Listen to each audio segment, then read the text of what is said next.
with Ben and Barry on Football on Facebook. And we're going to pick up where we left off last week, where we were talking about the Raheem Mostert situation where, you know, he was obviously unhappy that he's not getting an extension on his contract. He already has a 2-year contract. There's Jerick McKinnon coming off of an injury list after 2 years of doing absolutely nothing.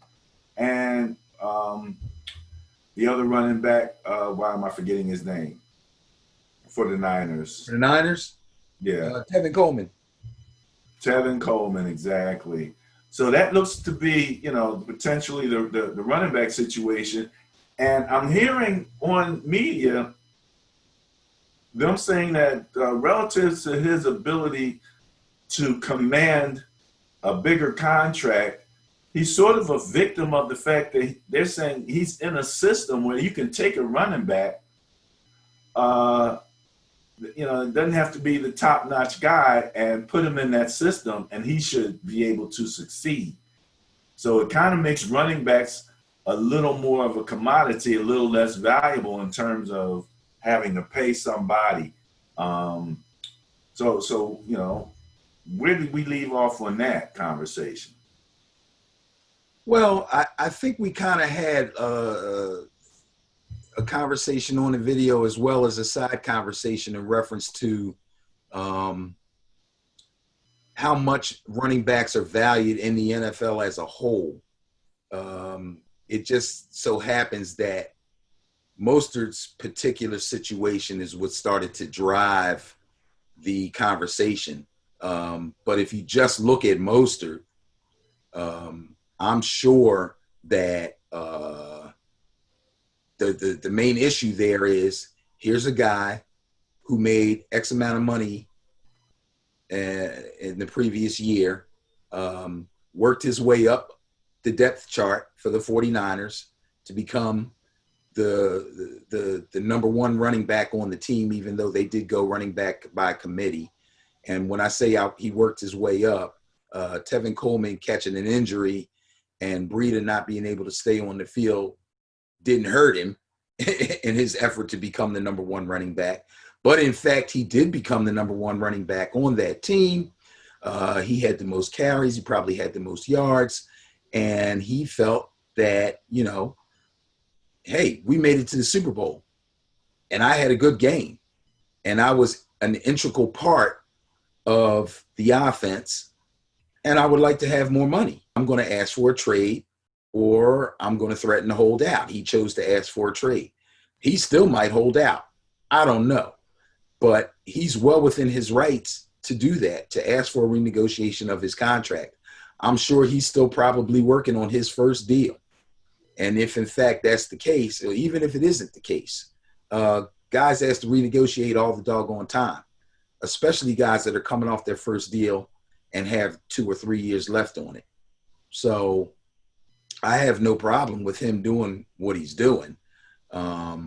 If the 49ers feel he's as important a piece as he feels he is to their team, then they should be willing to at least sit down and talk with him, see what he wants, see what they're willing to offer, if they're, you know, want to make him ride out his contract, whatever. It's worth a conversation to me. But for some reason, his particular issue seemed to drive this whole league-wide narrative about the worth of running backs. So I think that's probably what we should focus on, because I haven't heard anything lately about Mostert himself, whether he really, really wants out of there, whether they're willing to renegotiate, whether they're willing to even talk. Something might be going on, but I haven't heard. So let's take the part of the conversation about NFL running backs as a whole, and if we think that they're losing value. Because I've heard this conversation before. In fact, I've heard it at the beginning of the last 2 seasons. Personally, I don't get it, but I don't know. What do you think? There was something I was reading, and they were talking about the contracts of your top running backs. There's a few guys in there that to be in the top five, I think the one guy that was in the top five in terms of getting paid contract wise was the former running back for the Cardinals, talking about David Johnson. David Johnson. David Johnson got paid big. He has had a problem staying healthy. You got Derrick Henry, just got a massive contract, or he just closed in on a nice deal. You still got Zeke, who's apparently feeling disrespected. He's tweeting stuff about respect my name, which I first of all, if you're a running back, you gotta be a star in your mind to some degree. You know what I mean? You're a star running back with the star on your helmet, much less. But he got paid big time. I think I know where that comes from. Huh? I think I know where that comes from. Where? He was very happy to get his money when he wanted it, and he got it, and he got a nice contract. In fact, he's number 2 on the list as far as annual salary. I think the respect on his name part is that now people are worried about Dak Prescott, and what they're doing is they're going back and said Jerry Jones had no problem paying Zeke. Why won't they pay their quarterback? And they're kind of saying they put Zeke or the ability for them to pay Zeke so quickly when he asked for a renegotiation and drag out the Dak thing doesn't make sense to them because, you know, the quarterback's supposed to be your best player, your most important player on your offense. So now people are kind of like sideways dissing Zeke, saying he got his money, how come Dak can't get his? Or if you hadn't given Zeke so much, maybe it wouldn't be such a big problem to give Dak his.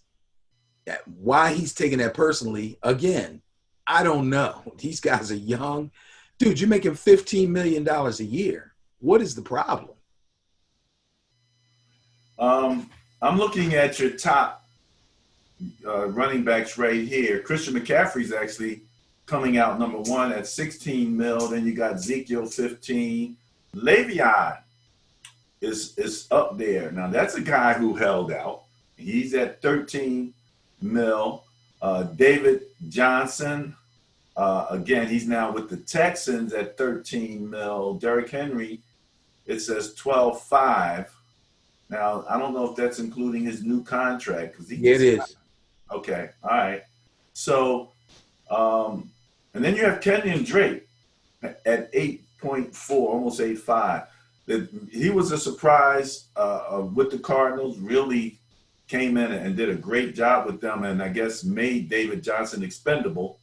Melvin Gordon is the guy who we're saying, you know, he took a chance on himself. His contract thing didn't work out, but now he's with the Broncos and he's at 8 mil.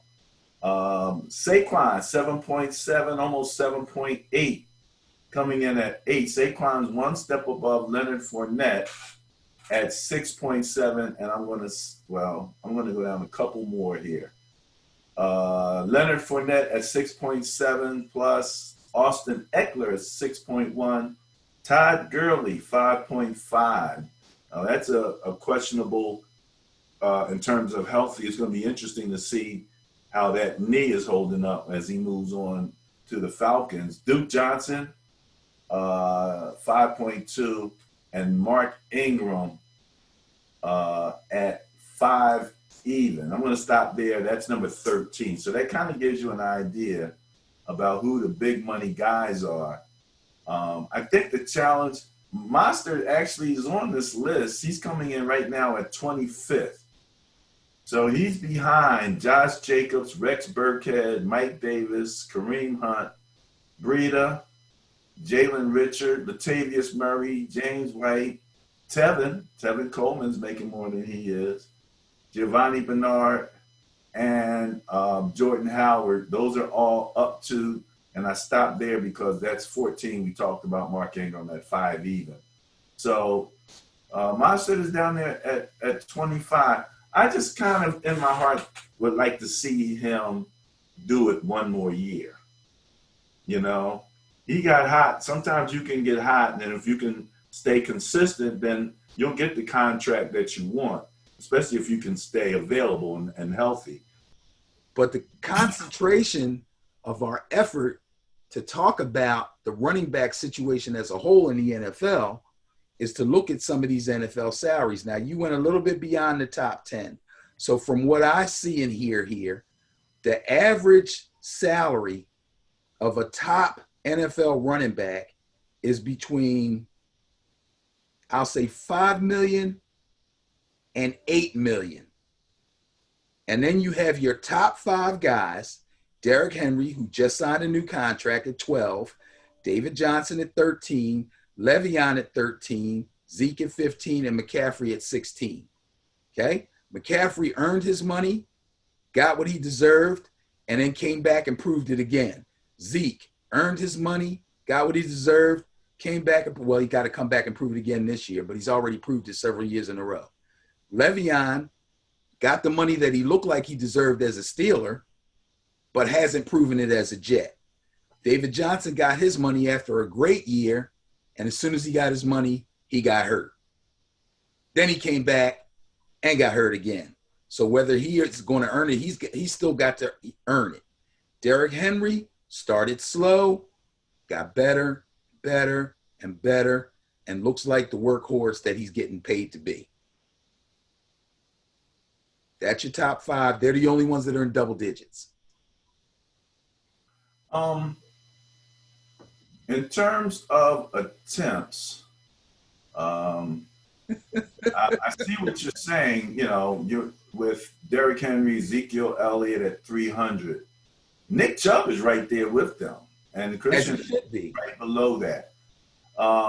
So does this, in like, if we went back to the original question about whether or not, and again, it's no problem with for example, Monster saying, hey, I'd like to renegotiate and testing those waters. That's kind of what he should do.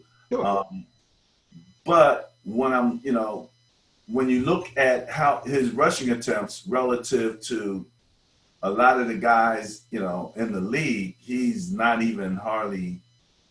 I mean, the lowest person here is Alvin Kamara, and that I'm looking at before I go to the next page, and he's at 171. And the highest is Derrick Henry at 303. So he has a nice, he had a really nice second half of last year, no doubt about it.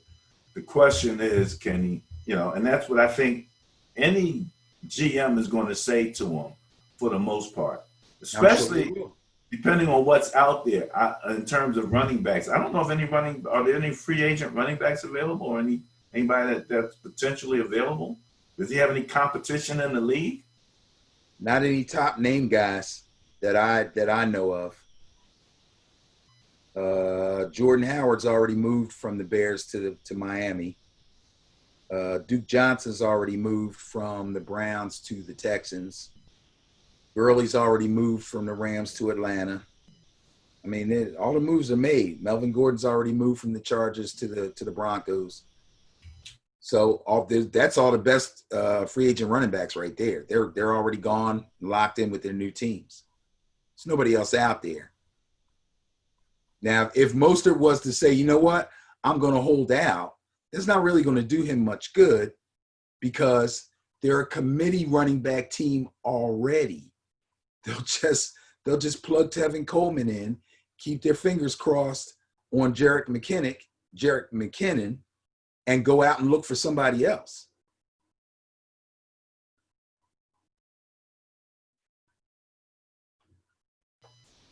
Now we're talking trade, not free agent, because there's really nobody out there. So, that means the Niners would have to go to some other team and, Right. And who's going to give you a good running back? That is the question. Okay. Let's move on, unless you have something else you want to say about.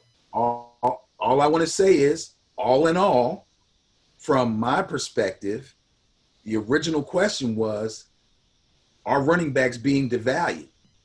I say no. I say the smart teams go out and get a good running back, pay him, and use him. whether they use him in a committee or whether he's a bell cow. One way or the other, they're the best teams because they're a balanced running and passing team, and they have a back that can handle his portion of the balance, and he is very much valued. Of course, they're not going to pay him way above market value.